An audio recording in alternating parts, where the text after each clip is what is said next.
每当10月到过当4月是东北季风盛行的时节，台南位伫咧中央山脉背方面，污染物滞留无容易扩散，是造成空品较歹的原因之一。为了改善空气品质，市府环保局做了真侪努力，除了派出稽查人员，增加对着固定污染源的稽查频率，更运用科技辅助，包含空拍机、热显像仪等工具，成为环保局的执法利器。无人飞机之外，我们还有热显像仪，还有红外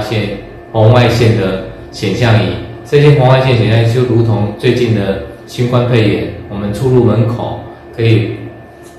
感测到我们人体的温度，那相对可以应用到工厂。我们搭载无人飞机飞上去的时候，工厂有没有异常的排放？因为排放温度会高，所以我们确认我们的许可文件是不是有异常。另外，针对工业区的污染排放，环保局伫全市21个工业区布建900粒微型监测器，会当借由大数据分析，掌握污染排放热区以及时段，互环保局会当精准投入稽查能量，揪出污染源。保署过去补助我们900颗微星感测器布设在21个工业区里面，那我们掌握工业区有没有一些排放污染的一些情形，我们锁定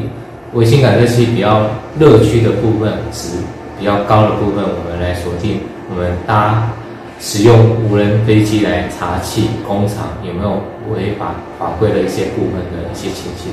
环保局表示，空气品质甲健康的关系真大，请大家要共同努力改善空气品质。环保局嘛持续以科学仪器进行稽查，抓出污染排放，让台南空气品质持续改善。台南新闻张硕维采访报道。